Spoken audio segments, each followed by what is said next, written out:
जगदीप सिंह जी, पहला सवाल और सीधा सवाल आपसे है, आखिर कांग्रेस के तरफ से इस मौके पर जब पूरा देश एकजुट है, कांग्रेस के दो बड़े नेताओं की तरफ से इस तरह का बयान क्यों आया और किस विभाजन की बात कर रहे थे कि विभाजन के अनसुलझे सवालों की जो बात मणिशंकर अय्यर साहब कर रहे थे, जरा उसके बारे में भी बताइएगा कि कौन से ऐसे अनसुलझे सवाल हैं जिनके जवाब हम अभी तक 78 सालों में नहीं ढूंढ पाए। आशीष जी, आपका धन्यवाद। आपके दर्शकों को मेरा हार्दिक अभिनंदन।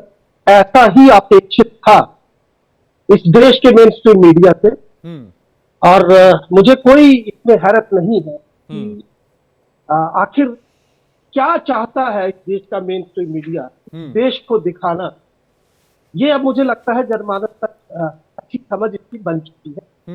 मैं सिलसिलेवार ढंग से आपके तीनों स्टेटमेंट जो आपने दिखाए इस पर बात करना चाहूंगा जी। मणिशंकर अय्यर साहब ने जो आपने सवाल किया, जो मैं समझ पा रहा हूं, उनका ये कहना था कि जिस वक्त भारत पाक का विभाजन हुआ, बहुत सारे मुस्लिम समाज के जो प्रतिनिधि थे वो भी नहीं विभाजन चाहते थे, जिन्ना को थे। और अगर मुझे लगता है यह बयान आप पूरा सुनते या मैं इसे पूरा कर देता हूं, तो वो वक्त वो था जो आज यहां बैठकर कांग्रेस को धिक्कार रहे हैं, इन्हीं के वैचारिक पुरोधा उस वक्त टू नेशन थ्योरी के साथ खड़े थे। उस वक्त पश्चिम बंगाल से लेकर सिंध तक मुस्लिम लीग के साथ सरकार में, और तो और पाकिस्तान को बनाने का जो पहला मसौदा सिंध की असेंबली में पेश आया, उसका ये विरोध तक नहीं करता, पहली बात। दूसरी बात, रॉबर्ट वाड्रा साहब का आपने बयान दिखाया। मैं आपसे पूछना चाहता हूं, अभी 2 हफ्ते पहले उत्तर प्रदेश के हमीरपुर जिले में 70 वर्ष की एक महिला को इसलिए गिरफ्तार कर लिया जाता है क्योंकि वो वहां के जिला उपायुक्त कार्यालय परिसर के कोने में बैठकर नमाज पढ़ रही। 7 पुलिस के होमगार्डों को निलंबित कर दिया जाता है। ड्रोन के साथ यूपी के अंदर ये देखा जा रहा है कि कौन व्यक्ति नमाज, मतलब आप रॉबर्ट वाड्रा के बयान का समर्थन करते हैं जगदीप जी? आप मुझे आशीष जी 2 मिनट और दीजिए, मैं अपनी बात स्पष्ट कर दूं। मैं आपको जो कहने की कोशिश कर रहा हूं उसे समझने की जरूरत है। आज हम ये तो कह रहे हैं रॉबर्ट वाड्रा से हमें देशभक्ति तो समझने की जरूरत नहीं होगी ना।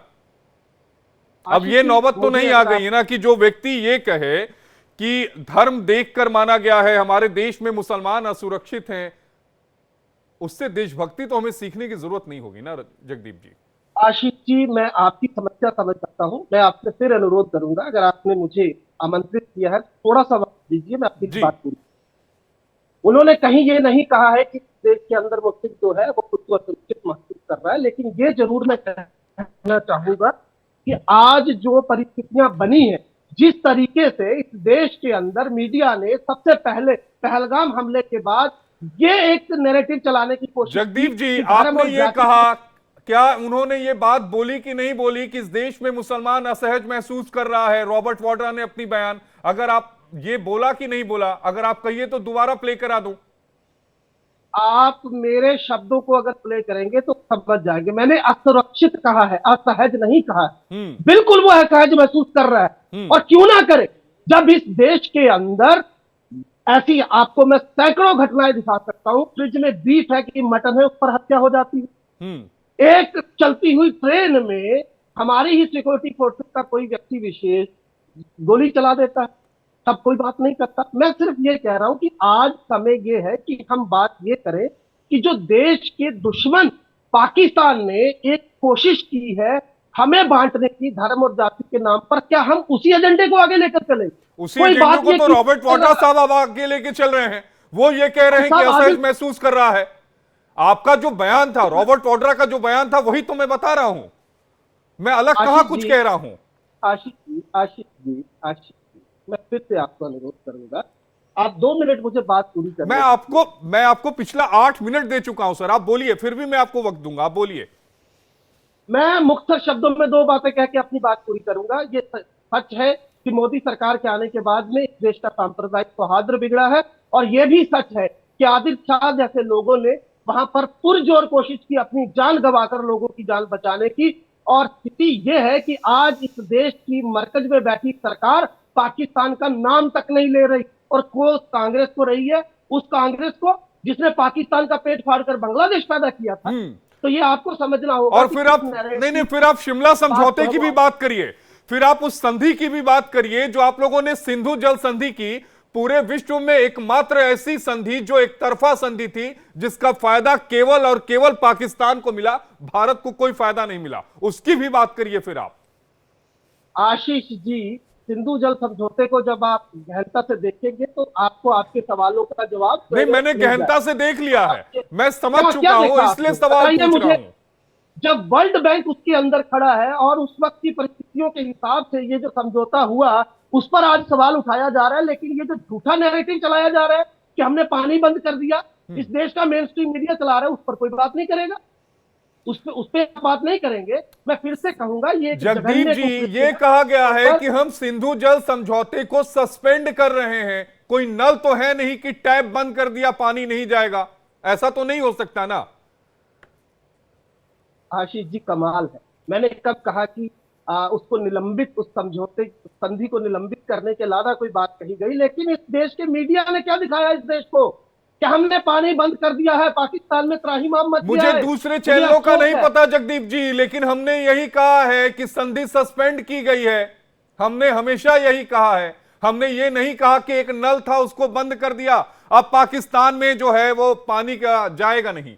कई तरह की चीजें होती हैं, जब इस तरह की चीजें, मुझे लगता है जगदीप जी आप समझदार व्यक्ति हैं, अब चूंकि संधि सस्पेंड की गई है, एक बड़ी मात्रा में पानी का अगर फ्लो छोड़ने के पहले नियम के मुताबिक उनको इन्फॉर्म करना होता था, अब हम इन्फॉर्म नहीं करेंगे तो एक बाढ़ जैसी जो स्थिति है वो पाकिस्तान में हम ला सकते हैं, उतनी क्षमता हमारी है।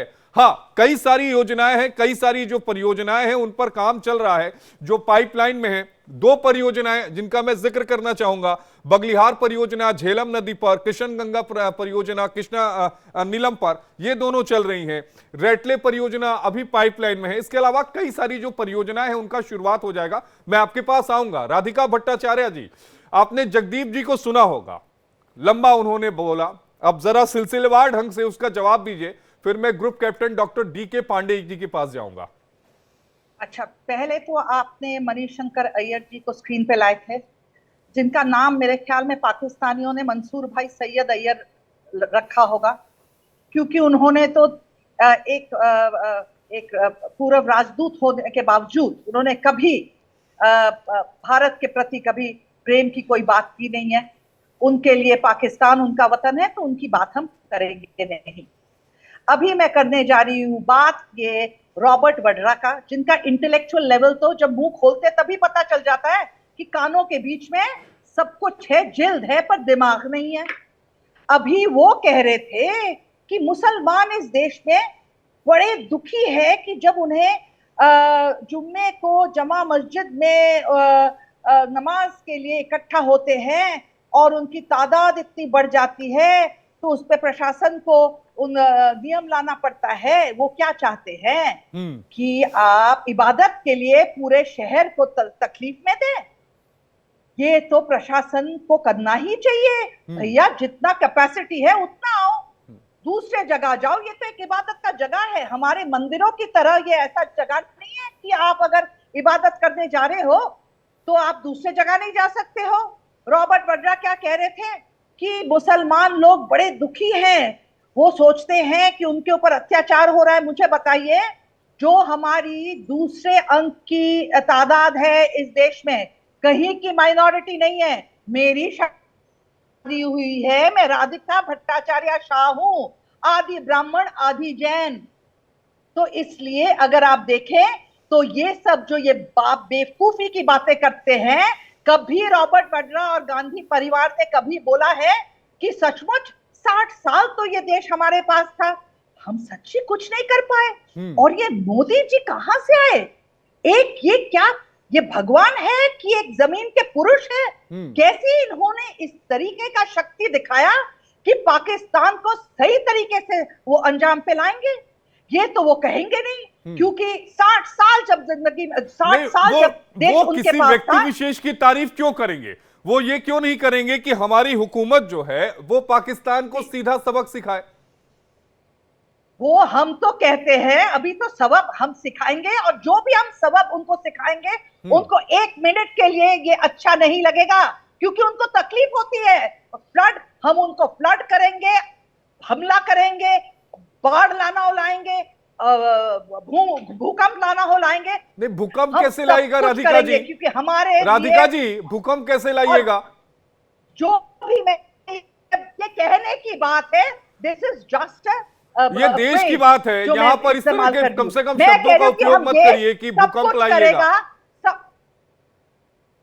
आशीष जी, ये जस्ट फिगर ऑफ स्पीच है। मैं जो कह रही हूँ, हम भारत देश अभी पाकिस्तान को हर एक चीज में जिस तरीके का हमला कर सकते हैं, उनको वंस एंड फॉर ऑल अभी हम उनको लेकिन एक बात मुझे समझ में नहीं आई राधिका जी, कि आखिर अभी तक जो है हम ये भाड़े के टट्टुओं को क्यों मारकर अपना सीना बड़ा चौड़ा करके घूमते हैं।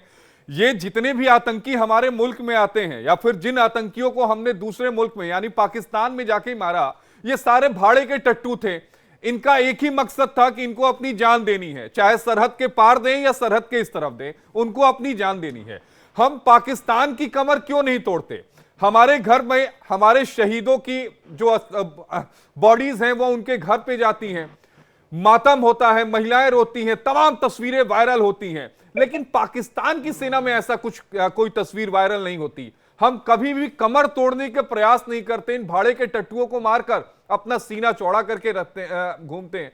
आपको नहीं लगता कि हमें जड़ पर हमला करना है? इन छोटी छोटी डालियों को तोड़ने से कुछ नहीं मिलने वाला। ये आज आप एक मारेंगे, ये 100 पैदा हो जाएंगे, 100 आएंगे। इससे बेहतर है कि उस जड़ को ही खत्म कर दिया जाए। देखिए, जड़ कहां है? जड़ मदरसों में है। जड़ जड़ जड़ कराची में है, पाकिस्तान के, जहां पर इनके आर्मी का हेडक्वार्टर है। और दूसरा आईएसआई सब समझते हैं। ये तो हम कोई नई बात करेंगे नहीं इस डिबेट पे बैठ के कि जड़ कहां है, जड़ कौन है, किस पे हमला करना होता है। देखिए, एक हमारी एक बदनसीबी है कि भारत देश जहां पे भूगोल में बैठा हुआ है, हमारे इर्द गिर्द सब मुसलमान देश है। भारत जो एक महान देश बन रहा है, बनने जा रहा है, इसमें लोगों को बहुत तकलीफ है। इनके फिलॉसफी में लोग जान देने को तैयार है ताकि उनको हूर ही हूर मिले ऊपर जाके। अनपढ़ों को इस्तेमाल करते हैं और कहते हैं हमला करो, किस पे? कायरों की तरह सिविलियंस पे। जब जब मोदी सरकार जब से आई है, चाहे वो बालाकोट हो या उरी हो या जो भी हो, हमने एक्शन लिया है। इस बार पाकिस्तान इतना डरा हुआ है कांग्रेस पार्टी के साथ, पाकिस्तान इतना डरा हुआ है कि अभी मोदी जी क्या कर रहे हैं, हमारे फौज के चीफ के साथ मीटिंग में क्या बात हुई है, क्या टैक्टिकल हम लोग हमला करेंगे, किस तरीके से दूसरे तरीके से हमला करेंगे। ताकि देखे, आपको पता है, मैं आपको एक तारीख पे ले जाती हूँ जी, जब अमेरिका को सद्दाम हुसैन को निकालना था, उन्होंने क्या कहा किया? पूरा इराक पे हमला किया, इकोनॉमिक सैंक्शंस लाए थे ताकि एक बार इकोनॉमिक सैंक्शंस आ जाए। और जिस आवाम के आप कहते हो आप लीडर हो, और आवाम पे लीडर को कहेगा हमने क्या किया, जो ऐसी असुविधा आ गई, लीडरों का अकल खुलता है। पर पाक देश है, मैं जी कहती हूँ, मैं आपके पास आता हूँ भट्टाचार्य जी, मैं आपके पास आता हूँ, लेकिन डॉक्टर डीके पांडे जी के पास चलना चाहूंगा, काफी समय हो गया है। डॉक्टर डीके पांडे जी, आप ग्रुप कैप्टन रहे हैं, सेना में आपने लंबे समय तक देश की सेवा की है।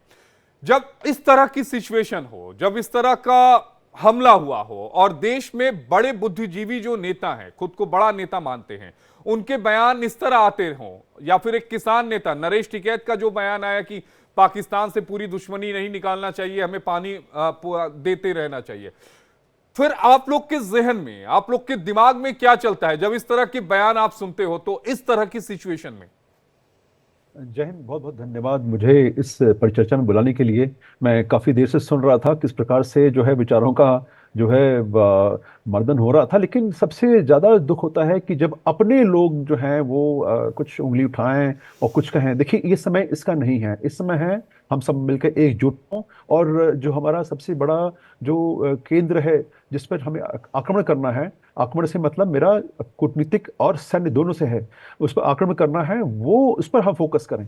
अभी जो कदम उठाए गए हैं उसके पीछे क्या अभिप्राय है, क्यों है, ये भी समझने की आवश्यकता है। केवल हम राजनीतिक लाभ के लिए शब्दों के जाल में लोगों को फंसाएं, आम लोगों को बताएं, वो मेरे ख्याल से जो है हम देश के प्रति अपनी जो कर्तव्य उसको नहीं निभा रहे हैं। फौज में रहते हुए हमने यही सीखा है कि सब धर्म सब समान है और एक साथ हमको चलना है, और हमने कभी वो जाति भेद का तरफ ध्यान भी नहीं दिया। जहां तक बात है कि ये पहलगाम में जो हुआ, निश्चित रूप से पूरा देश उससे आहत हुआ है, और इस समय उनका जो क्रोध है, और लाजमी है कि कोई भी ऐसी घटना हो, परिवार में किसी के ऊपर कोई आक्रमण होता है, कोई चोट लगती है, तो हम सब परेशान होते हैं। तो पूरा हम वसुधैव कुटुंबकम की नीति को मानने वाले हैं, तो हम उसको करते हैं। जहां तक सेनाओं में है, सेनाओं में हम जब हमारी ट्रेनिंग शुरू होती है तब से ही सबको यूनिफॉर्म, देखिए यूनिफॉर्म का मतलब क्या है, सब एक दिखते हैं, उसमें कहीं कलर और कहीं कोई जाति और कहीं कुछ रंग भेद, कहीं कुछ वो दिखाई नहीं देता। हम कास्ट क्रीड कलर से बिल्कुल परे रहते हैं और सब मिलके एकजुट होकर काम करते हैं, इसलिए यूनिफॉर्म पहनाई जाती है, मतलब एक ही कपड़े में रहते हैं, एक विचार में रहते हैं, एक ही प्रकार का हमें माहौल मिलता है।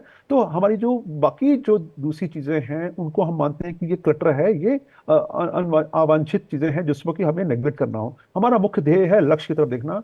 हम अर्जुन से प्रेरित होते हैं कि मछली की आंख पर जो है आपकी निगाह होनी चाहिए, और बाकी राजनीतिक उठापटक तो हम शुरू से स्कूलों में कॉलेज में थे तब से देखते आ रहे हैं। तो मानवीय रूप से हम तैयार रहते हैं, और साथ में हम ये भी प्रयास करते हैं कि हमारे जो सबऑर्डिनेट्स हैं, जो हमारे अंडर में काम कर रहे हैं लोग, वो भी जो है इनसे परे रहें, और उनका मुख्य उद्देश्य जो है राष्ट्र धर्म और राष्ट्र प्रेम की तरफ है। ये तो बात है। जहां तक कि आपने जो प्रश्न किया कि फौज में क्या रहता है, हमें इससे कोई फर्क नहीं पड़ता कौन क्या बोलता है, हम इसको टोटली इग्नोर करते हैं, लेकिन हम साथ में ये भी देखते हैं कि कौन क्या कह रहा है, हम भले रिएक्ट ना करें, क्योंकि उससे मालूम पड़ता है कि हमारी पॉलिटिकल विल क्या है। हम जो है पूरा देश एक साथ इसमें जुट है। हम जानते हैं कि अभी देश हमसे चाहता है कि सभी सैन्य कर्मियों से चाहता है कि हम मुंह तोड़ जवाब दें। निश्चित रूप से उस तरफ कार्रवाई हो रही है। तीसरा बिंदु पर मैं ये जो आना चाहता हूं कि जो हमने फैसला लिया है, कूटनीतिक फैसला, ये किसी भी सैन्य फैसले से भी बहुत जबरदस्त है। आप अगर सैन्य आक्रमण करेंगे, कहीं अटैक करते हैं, आप कितने लोगों को मारेंगे? 10, 15, 20, 25, 50? लेकिन अभी जो जो इंडस वाटर ट्रीटी हुई है, इसमें जो लोग प्रभावित होंगे, उसकी संख्या आप सोच लीजिए। जहां तक है अभी हेड इन अबेंस कहा गया है, लेकिन मैसेज बड़ा क्लियर है। केवल इस घोषणा मात्र से पाकिस्तान में जो जलजला आया हुआ है वो मीडिया में हमें उसको सामने समझने दिख रहा की है। जरूरत है। लेकिन डॉक्टर डीके पांडे जी, एक चीज मैं आपसे समझना चाहूंगा। मैंने इंडस वाटर ट्रीटी को पूरा पढ़ा है और समझा है। मुझे लगता है कि पूरे दुनिया में एकमात्र ये ऐसा समझौता होगा जिसका बेनिफिट जो है वो दूसरा मुल्क उठा रहा होगा। समझौता हमने किया, लेकिन पूरा फायदा जो है वो पाकिस्तान की तरफ से उठाया जा रहा है। और निश्चित रूप से इतने सालों ट्रीटी से में ये कुछ खामियां हैं जो इस पर की ध्यान नहीं जाएगा, और एक तरफा है, इसमें कोई शक नहीं है। लेकिन अगर हमने ये देखा, देखिए गलती हमसे हो सकती है, लेकिन हम तब कहे जाएंगे कि अयोग्य हैं जब जानते हुए उस पर सुधार न करें। उस पर ठीक है, अगर जो बात हो गई, किन परिस्थिति हुई, क्यों हुई, उनको छोड़ के हमें आज देखना है कि इसको हम जो गलत हुआ उसको सीधा करें, उसको सही करें। वो उसकी आवश्यकता है। उसके लिए हमें पूरा राजनीतिक और साथ में कूटनीतिक एकता की आवश्यकता है, और अगर वो नहीं होगी तो हम उद्देश्यों की प्राप्ति नहीं कर पाएंगे। मैं एक मामूली चीज बताता हूं। मैं जानता हूं कि स्टोरेज कैपेसिटी नहीं है अभी। सिंधु और जल ट्रीटी के अंतर्गत जो नदियां हैं, 3 नदियां जो पानी जाता है, उनको रोकना हमारे लिए असंभव है। लेकिन अगर हम उनके 10% पानी को भी रोक पाए, जो कि हमारे अभी वर्तमान परिस्थिति में हम कर सकते हैं, इस योग काबिलियत हमारे में है, ऐसी वेर विदौल है, तो पाकिस्तान की जीडीपी पर 1.5% की गिरावट आएगी। साथ में 20% उनका जो कृषि उत्पाद है उस पर प्रभाव पड़ेगा। तो सोचिए, अभी हमने कुछ नहीं किया, केवल मात्र हमने जो हमारे पास 3 बैराज है उनको पानी रोका है। उसकी वजह से क्या हो सकता है आपने देख लिया। साथ में एक और पहलू जिसका आपने जिक्र किया कि पानी एक साथ छोड़ा जाए, तो वहां का जो आम प्रशासन है उस पर बहुत जबरदस्त जो है वो जोर पड़ेगा, और आम लोगों को भी काफी तकलीफ होगी, और उनको मालूम पड़ेगा दर्द क्या होता है कि एक शांति प्रिय देश जो सबके साथ मिलकर रहना चाहता है। कश्मीर के अंदर हमने वो सब हासिल किया जो कि पिछले कई दशकों से नहीं देखा जा सका। लोकतंत्र को हमने मजबूत किया। वहां के बच्चे जो है आतंकवाद के समाप्ति के बाद ये जो सब है छोड़िए। स्कूल जाना शुरू किया। डीके पांडे जी, कश्मीर में पाकिस्तान के खिलाफ विधानसभा में निंदा प्रस्ताव आया हुआ है। मतलब ये पहली बार होगा कि पाकिस्तान के खिलाफ विधानसभा में, कई बार हमने पाकिस्तान के समर्थन में विधानसभा में नारेबाजी सुनी थी, लेकिन निंदा प्रस्ताव आना और पूरा कश्मीर, जम्मू कश्मीर आतंकवाद के मुद्दे पर एक साथ बंद होना। कई बार घाटी बंद होती थी, जम्मू खुला होता था, जम्मू बंद होता था, घाटी खुली होती थी, लेकिन इस बार पूरी घाटी और जम्मू दोनों एक साथ बंद रहा आतंकवाद के मुद्दे पर, और लोग खुलकर अब आगे आ रहे हैं। बिल्कुल, आप बिल्कुल ठीक कर रहे हैं। देखिए, एक और मैं उदाहरण देना चाहूंगा आपके शब्दों में बात को जोड़ते हुए, कि जो कैंडल मार्च निकाला गया, पूरे कश्मीर में लाल चौक पर जो करनी मार्च में कहा, उसमें कौन लोग थे? सभी दलों के लोग थे, सभी राजनीतिक दलों के लोग थे। ये उसमें हिंदू मुसलमान का फर्क कहीं नहीं दिखा। पूरा पूरा कश्मीर जो था, तो ये कश्मीरियत की जीत हुई। ये कश्मीर की जीत हुई। तो वहां के लोग समझ रहे हैं कि जो एक अर्थव्यवस्था कश्मीर की जो है वो सुधर रही थी, वहां के बच्चे स्कूल जाना शुरू कर दिए थे, आतंकवाद पर रोक लगी थी पहलगाम में। आप सोचिए कि इस साल कल मात्र लगभग 5 लाख जो है वहां पर टूरिस्ट गए थे। तो टूरिस्ट जब जाते हैं तो किसको फायदा होता है? लोकल लोग जो है उनको फायदा होता है, उनको रोजगार चलता है, उनको उनको खाना पीने मिलता है, उनको जीविकोपार्जन होता है, उनकी क्वालिटी ऑफ लाइफ इंप्रूव होती है। क्या ये सब हम इनको नकार दें? और हर साल जो मेरे पास डेटा है इन सबके, आप चाहे तो मैं आपको बता सकता हूं, लेकिन हर साल औसतन हमारे 2.5 लाख से अधिक लोग जो हैं वो टूरिस्ट हर माह गए हैं। तो ये अपने आप में उपलब्धि है कि जहां पर एक समय लोग जाने के सोचते भी नहीं थे, वहां पर यातायात के साधन, स्कूल और आम लोग, और साथ में हमने चुनाव जो करवाए, लोकतंत्र को मजबूत किया। इस समय जो सरकार है वो केंद्र सरकार की नहीं है, वो पार्टियां डिफरेंट है। तो ये बताता है कि राजनीतिक पक्वता हमारे अंदर जो है कितनी जो है मजबूत है। तो अब वो राज्य जब आम धारा में जोड़ रहा है, 370 हटाने के बाद वहां के लोग भारत का हिस्सा बन गए हैं। अब धीरे धीरे निश्चित रूप से वो एक दर्द बचा है, और कि जो कश्मीरी पंडित वहां से आए थे धीरे धीरे लौटे जी। और वो अब प्रक्रिया सारे शुरू लोग हुई। लौट रहे हैं, चीजें स्मूथ हो रही हैं, लेकिन देश के भीतर राधिका जी जो इस तरह की बयानबाजी हो रही है वो कतई उसे सही तो करार नहीं दिया जा सकता। एक बिहारी लोक गीत गायिका है नेहा सिंह राठौर, वो तो 4 कदम और आगे बढ़ गई।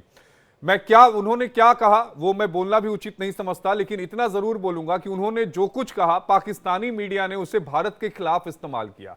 अब ऐसे लोगों का क्या किया जाए इस समय जब पूरे देश को एक साथ रहने की जरूरत है? उसमें आप ऐसा कुछ बोलो। हो सकता है, देखिए मैं मानता हूं कि आप किसी पार्टी को पसंद नहीं कर रहेंगे, हो सकता है कि आप किसी मुख्यमंत्री को पसंद नहीं करें, ये लोकतंत्र है, इसमें सबको आजादी है।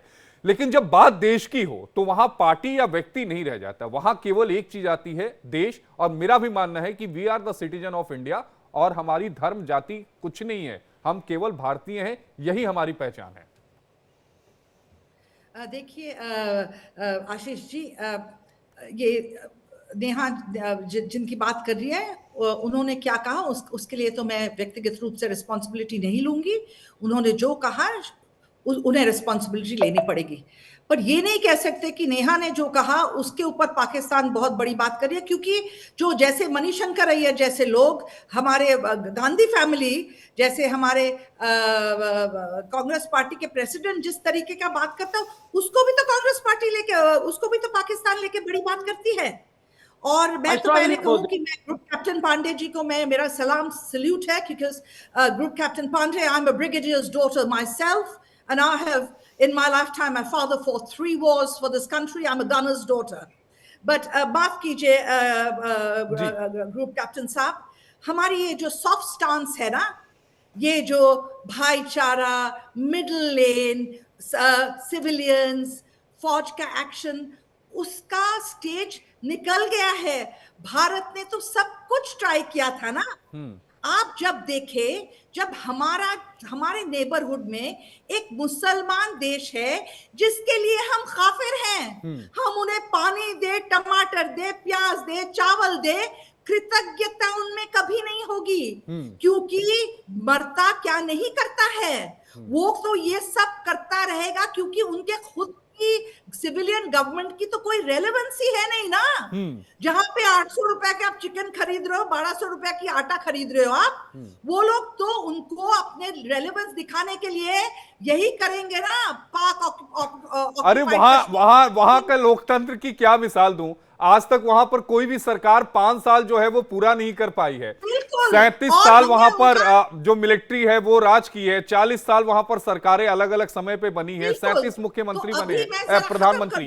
अभी मोदी जी ने जो स्टैंड लिया है, जब तक हम सिविलियंस पे ऐसा कोई एक्शन नहीं करेंगे जहां पे उनकी आवाम सड़कों पे नहीं आएगी, क्योंकि जहां पे एक एग्रीकल्चरल बेस्ड सोसाइटी है इनके सूबे में, पंजाब स्पेशली। जी जगदीप जी, मैं आता हूं राधिका जी, जगदीप जी भी कुछ कह रहे हैं। जगदीप जी आप आइए। Ashish ji, finally I am very grateful, I had an opportunity to speak it, but I would like to the very first thing, जिस तरीके से यहाँ स्तुति गान हुआ मोदी सरकार, मेरे चंद सवाल। पहली तो बात, ये अक्सर होता है कि जब कभी कांग्रेस को आप किसी मंच पर बुलाते हैं तो ऐसे सवालों की बारी शुरू कर देते हैं कि जो मुद्दे की बात है वो दब जाए। तो मैं मुख्तसर शब्दों में पहले ये बता दूं कि जिनके वैचारिक पुरोधा फिरंगियों की गोद में बैठे थे, इस देश के क्रांतिकारियों की मुखबरी में संलग्न थे, माफियों की कोई सीमा नहीं है, मुस्लिम लीग के साथ सरकार में थे, वो हमें राष्ट्रवाद और देश प्रेम ना सिखाए। दूसरी बात, सवाल यह है कि यहां पर 2000 से ज्यादा सैलानी थे, वहां पर सुरक्षा का कोई इंतजाम क्यों नहीं? ये बात तो आप लोग ऑल पार्टी मीटिंग में कह चुके हैं, सरकार ने इस बात को मान भी लिया, सरकार ने इस बात को माना भी था ना कि सिक्योरिटी में लैप्स हुआ है। Ashish ji, I know that कि ये दिक्कत की बात हो सकती है, लेकिन मुझे बात पूरी करनी थी। दैनिक भास्कर ने 6 महीने पहले इसे छाप दिया था, इस तरीके की इनपुट थी, ठीक वैसे जैसे कि पुलवामा हमले में थी, इसका आज तक हमें कोई जांच के बाद निष्कर्ष नहीं मिला। मैं पूछना चाहता हूं, जो निशिकांत दुबे एक कह सकते हैं कि सांसद है, इसके अतिरिक्त कोई बहुत बड़ा संवैधानिक पद उनके पास नहीं है, चौथी बार के सांसद है निशिकांत दुबे। सुनिए, कभी इस देश की सर्वोच्च अदालत को कटघरे में खड़ा करके, आशीष जी सुन तो लीजिए ना, आप बोलने नहीं दे रहे। 10 दिन पहले वो गुलमर्ग जाते हैं, तमाम तरह की सुरक्षा उनको मिलती है, करोड़ों रुपए का खर्च वो वहां पे करते हैं, तब कोई सवाल नहीं उठाता। गुजरात का ठग किरण पटेल आता है, उसको ये वाई क्लास सिक्योरिटी यहां पर दे देते हैं, कई महीने तक वो ठग उस सिक्योरिटी का आनंद उठाता है, इनको पता नहीं चलता। मैं ये पूछ रहा हूं, जब इस आतंकी हमले के बाद मस्जिदों से इसको कंडेम्ड किया गया, तब कोई क्यों नहीं बोला? जब लोग ब्लड देने के लिए अस्पतालों की तरफ दौड़े, होटेलियर्स ने अपने कमरे खोल दिए, टैक्सी चालकों ने कहा कि हम किसी भी विक्टिम को घर वापस जो है निःशुल्क भेजेंगे, तब कोई बात नहीं कर रहा। अरे और क्यों नहीं बात कर रहा है जगदीप जी? मैं आपको सारे लिंक दे दूंगा, वो डिबेट शो मैंने ही किए हैं, मैं आपको लिंक भिजवा दूंगा। आशीष जी देखिए, मैं आपकी जानकारी के लिए बता दूं, मैंने I had given 24 years of my life while representing different daily national.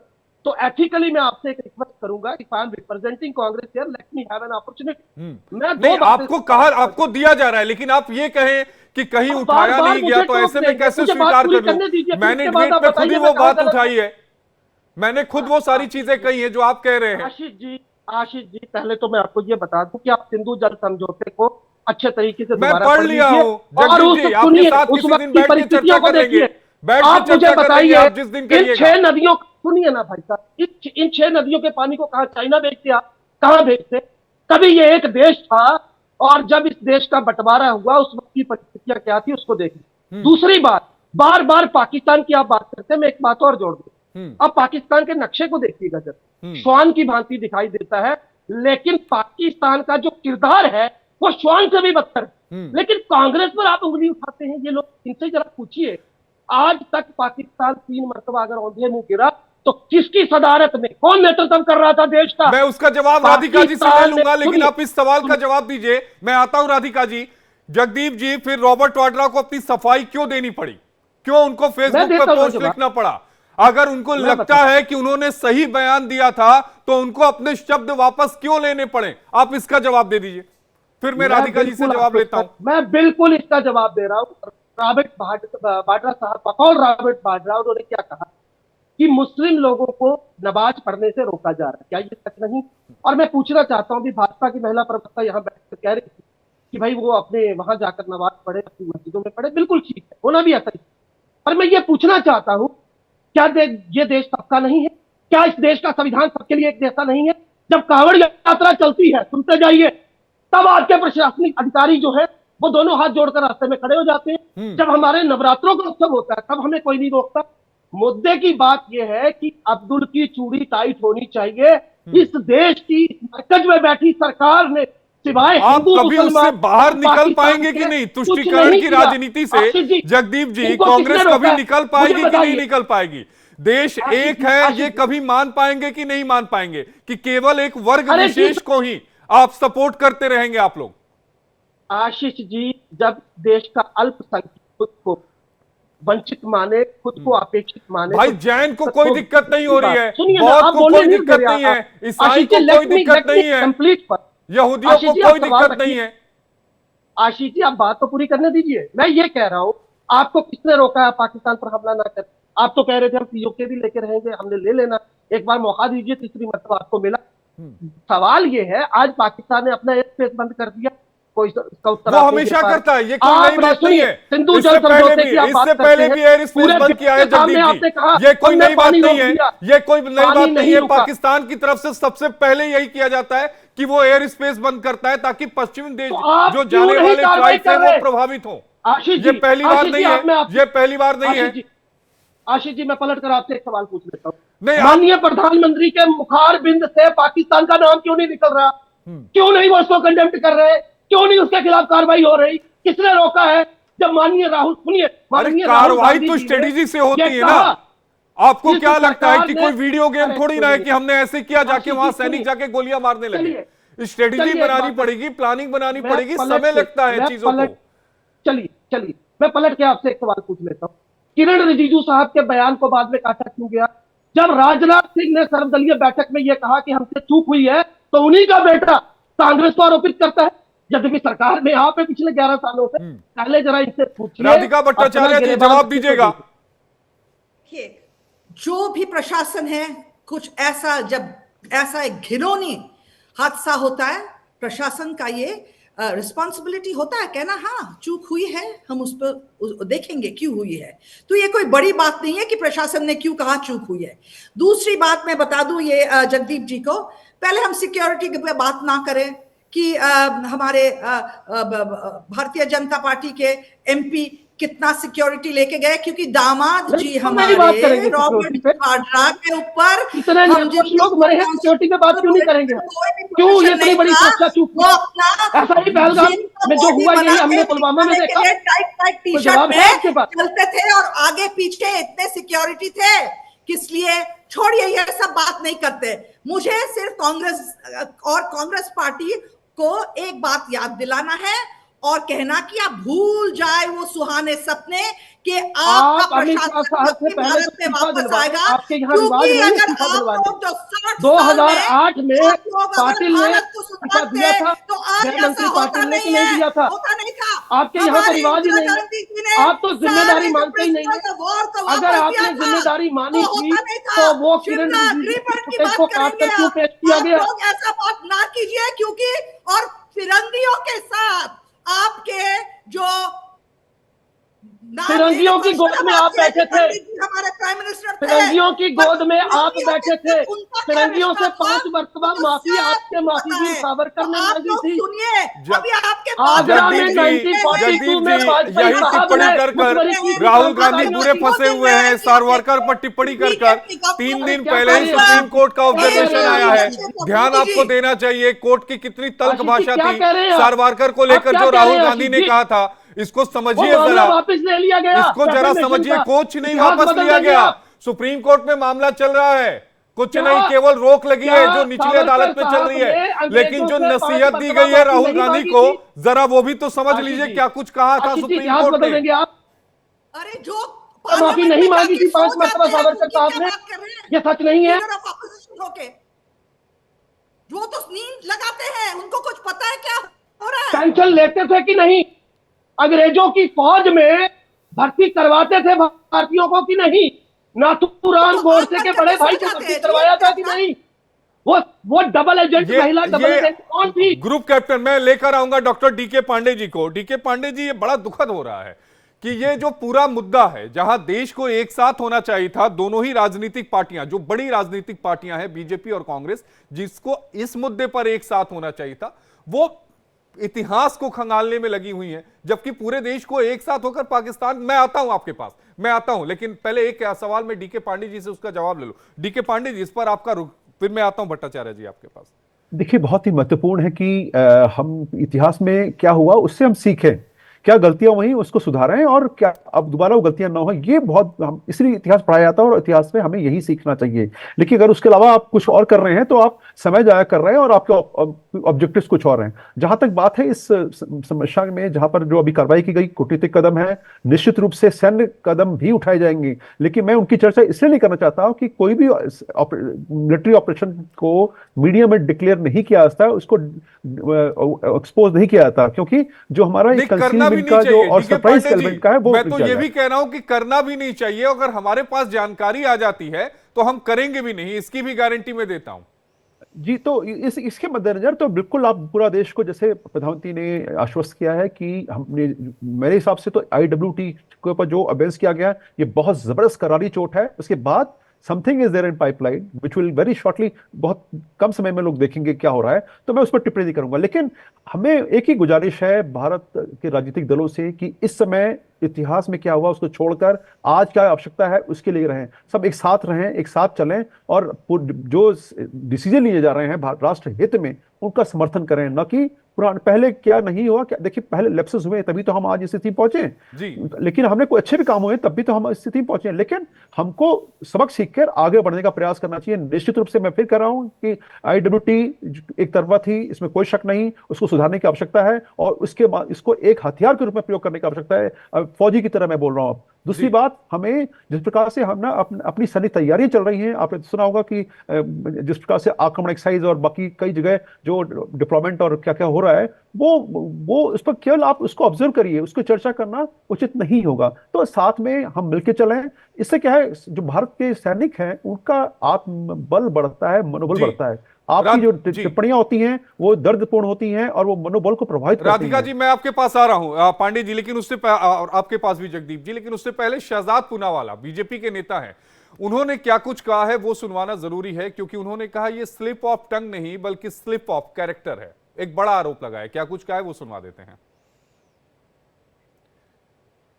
थोड़ी देर में वो सुनवा रहे हैं, लेकिन शहजाद पूनावाला का एक बड़ा हमला है यहां पर। जगदीप जी, वो कह रहे स्लिप ऑफ टंग नहीं बल्कि स्लिप ऑफ कैरेक्टर है।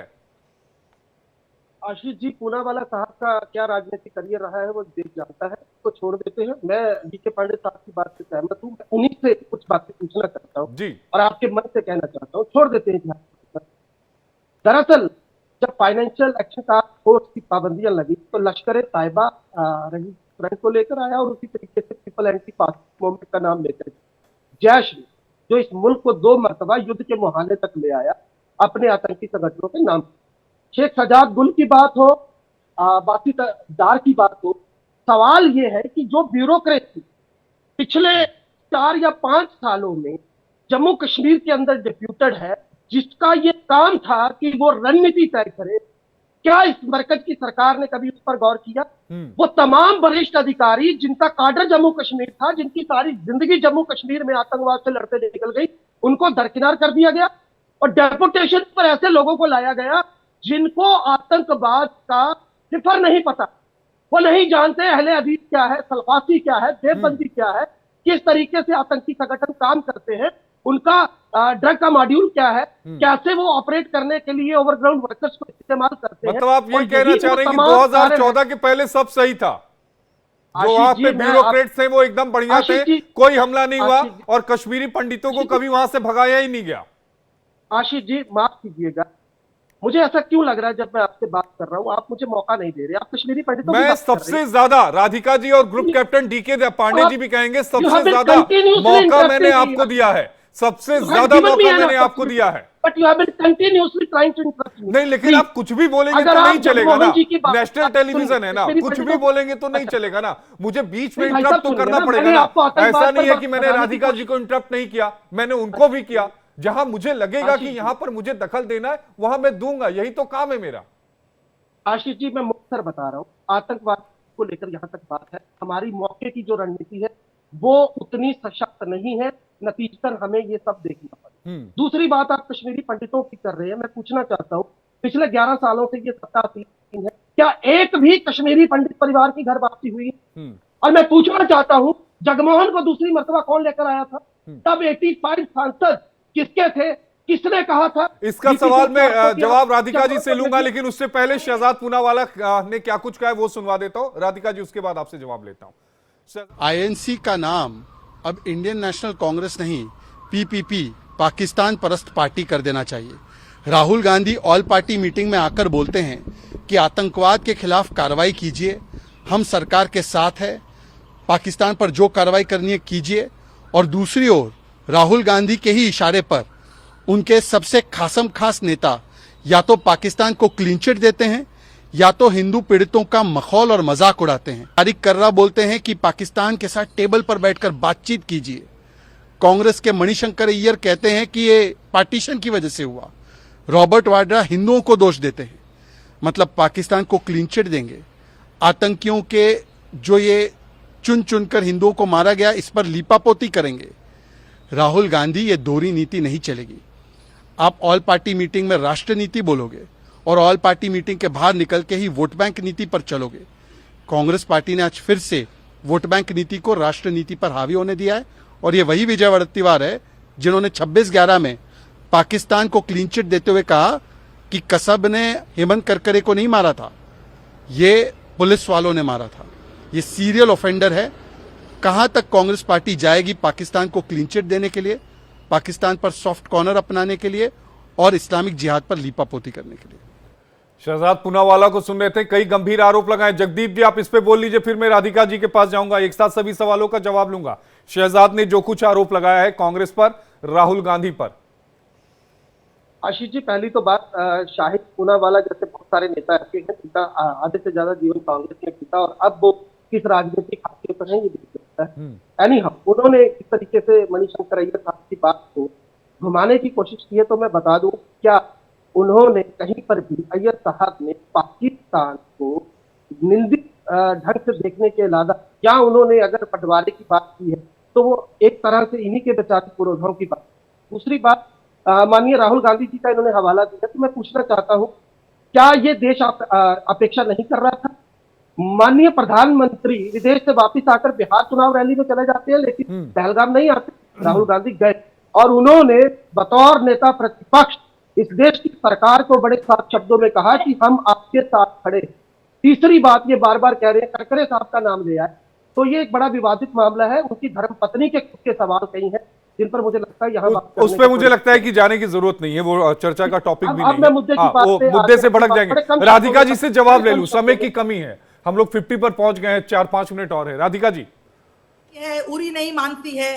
देखे, हमारा फौज का मोराल अगर किसी ने चकनाचूर किया है तो वो है ये कांग्रेस पार्टी, क्योंकि ये आर्मी के एक्शंस को क्वेश्चन करता है, एयरफोर्स के एक्शंस को क्वेश्चन करता है। दूसरी बात मैं बताऊं, ये जो मणिशंकर अय्यर थे, उन्होंने ही तो कहा था ना अभी कि मुसलमानों पे जो अत्याचार हो रहा है पार्टीशन की वजह से, हिंदूज ने पार्टीशन नहीं करवाई थी, हिंदूज ने पार्टीशन नहीं मानी थी, और मुस्लिम लीग में 80% भारत के ही मुसलमानों ने मांगा था पाकिस्तान बनाने के लिए। तो इन लोगों को कहे कि इतिहास जो वो छिपा के अपने टेक्स्ट बुक्स में करके रखते थे ना पुराने दिनों में, अभी वो आम नॉलेज हो गया है, उसकी बात हम करेंगे नहीं। और मोदी जी, जब इतना बड़ा एक चीज हुआ है पहलगाम में सिविलियंस के ऊपर, वो दिल्ली में बैठ के वॉर गेम्स प्लान कर रहे हैं, नीति प्लान कर रहे हैं एक्सपर्ट्स के साथ। उनके पास उनके रिप्रेजेंटेटिव्स हैं, फौज के हैं, डीजीपी है, बाकी के सब कोई है जो उनके आंख और नाक बनकर पहलगाम में एडमिनिस्ट्रेशन है जो काम कर रही है। देखिए, अगर विपक्ष की बात करें, एक मैच्योर डेमोक्रेसी में हमें ऐसा विपक्ष चाहिए जो एक काबिल हो, निर्बल विपक्ष। पहले वो सरकार दीजिए जो जिम्मेदारी ले।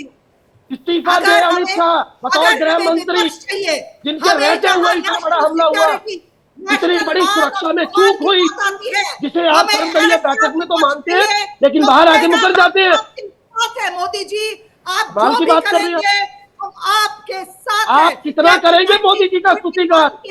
मोदी जी के मुखारबिन से तो पाकिस्तान का नाम नहीं निकल रहा। आप यहाँ बैठकर बड़ी बड़ी बातें कर रही हैं। आपके साथ है, क्या किया अभी तक आपने? पुलवामा हमले का सच क्यों बाहर नहीं आया? हरा हुआ शहीदों के नाम पर वोट मांगने वाले इस देश को ये मत बताएं के नेशनल सिक्योरिटी के ऊपर हमेशा कभी बात नहीं करेंगे। और एक बात याद दिला दूं, शहीदों के नाम पर वोट किसने मांगे थे? शहीदों के नाम पर वोट किसने मांगे थे? पुलवामा हमले का सच बाहर क्यों नहीं आया? तत्कालीन गवर्नर सत्यपाल मलिक ने ये क्यों कहा कि मोदी जी ने उसे कहा था कि चुप रहो? क्यों कहा सत्यपाल मलिक ने मोदी जी को? भारत कल्चर है, भारत इन लोगों को देखिए, जब कांग्रेस वालों को आप लाते हैं ना पैनल के ऊपर, नहीं लेंगी तो बोर हो जाती है। यहाँ पर धार कर बताएगी। पूछिए, बोलने दीजिए। 60 साल अमित शाह साहब से रेजिग्नेशन दीजिए पहले, बाकी बातें बाद में करें। कि must पाकिस्तान नहीं resign being a हुआ। home minister of the Kashmiri country. पंडितों को कब किसने रोका आपके यहाँ नहीं तो रिवाज निकलने नहीं से? ये वापसी की बात कर रहे हैं, कश्मीरी पंडित वापस नहीं आए। पहले बताइए एक परिवार बताइए, एक परिवार बताइए। जो टोटल आप एक परिवार बता दीजिए ना राधिका जी।